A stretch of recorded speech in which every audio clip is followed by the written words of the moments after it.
Financial Survival Network, helping you to survive and thrive in the new economy. Get our complimentary newsletter at financialsurvivalnetwork.com. This is the Financial Survival Network. If you're getting concerned about losing your freedoms, about the cutbacks that are inevitably going to occur in government, over the fact that if they think you owe $50,000 or more in taxes, they're going to try to stop you from leaving the country, revoking your passport, then you need to hear Martin Armstrong.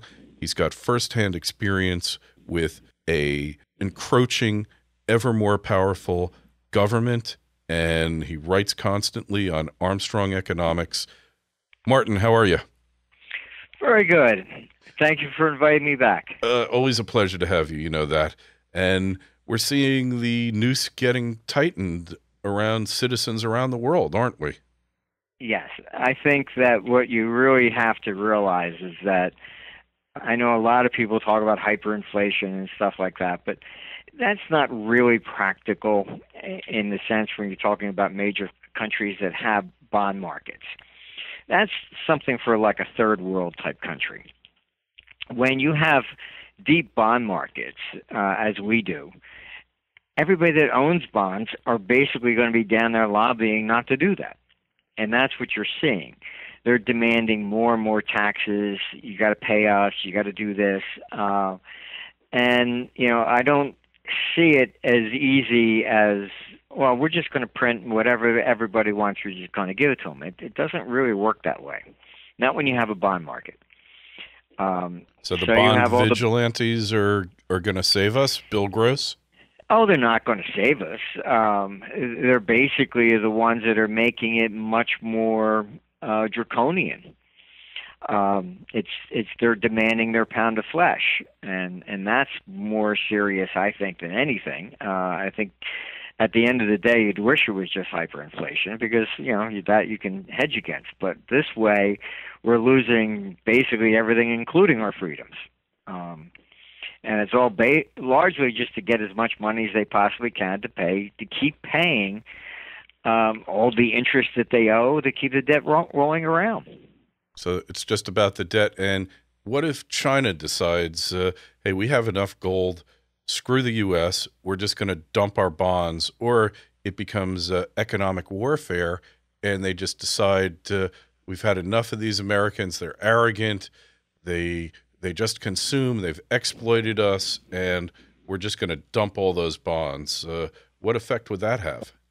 Well, I mean, that is exactly, I think, what the check and balance against the hyperinflation route. I mean, China would be screaming and yelling, if you're going to do this, then we're going to sell. So I don't see the U.S. willingly going in that direction. As it stands right now, they are more or less doing some, like they just staged on Milwaukee, exercises for civil unrest. Black Hawk helicopters flying into the city, and it made the press out there only. It's like Robert Duvall in Apocalypse Now. I want to hear the song playing, and they're rounding up and napalming the village. They're killing it to save it, right? True. So I think what you'll see is. At this stage in the game, gold will rise, etc. But it's not for the hyperinflation stuff that people talk about or the fiat money. I mean, gold went down for 19 years and it was still fiat. That's really just preaching to the choir. Mm-hmm. What we need to see to make when is gold really going to take off? It's not trying to convince the world about fiat and stuff, because all currencies are fiat. It's just what percentage, that's all. Right. And I think it's more or less the draconian actions, shutting down the ability to deal overseas. All the banks in Europe and Asia will no longer deal with Americans. Accounts are just being, shut down, told to get out. There was a rare ancient coin collection that was just sold off at auction. It was sitting in a safety deposit box for 20 years in Switzerland. Mm-hmm. The bank said, "Oh, you're an American. You close the safety deposit box and get out." Right. Gave him 3 days. He called. He couldn't go get it. He had to call the coin dealers. The coin dealers still couldn't auction it off. So, I mean, this is what's going on. Nobody will deal with Americans, and it's really draconian. It is very similar, having the same net effect as the protectionism of the Great Depression. Or currency controls, right? Yeah, it's de facto currency controls. I mean, in the 70s and 80s, when I was out, opening up offices, we were expanding globally. I just walked in, opened up a checking account, hired some people, and said, "Okay, fine, let's set up a business."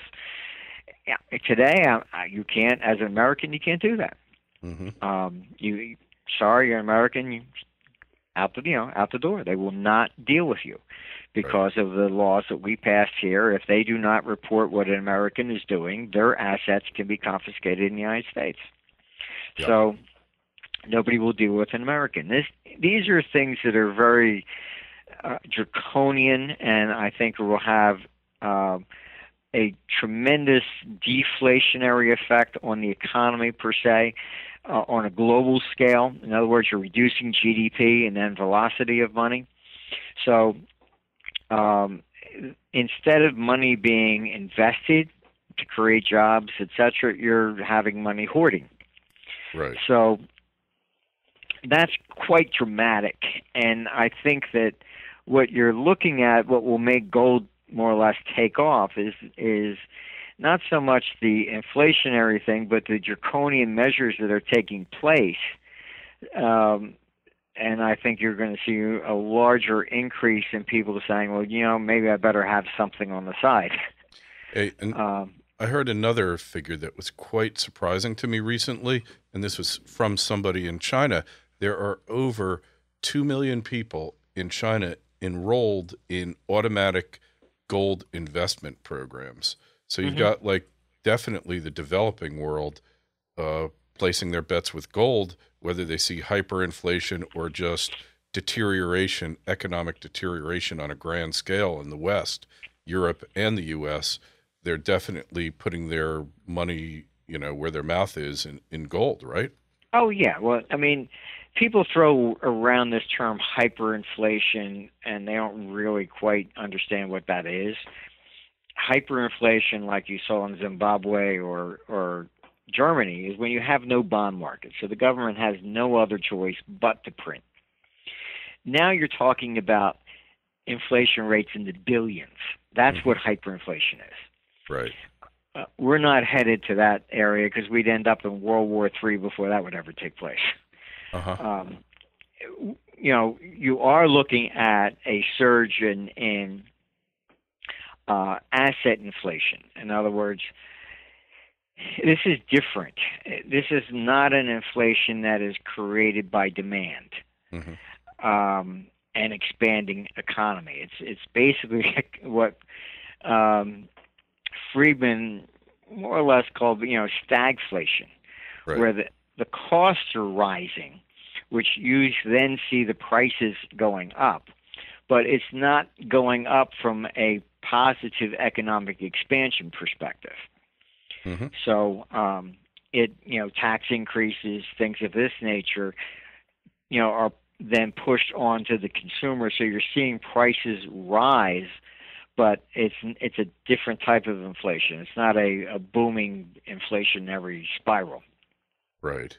So where everybody's bullish and want to go, So it's a kind of manageable inflation. It's not going to it's not going to destroy society, but it's certainly going to cause the price of metals to go up as well as other hard assets, right?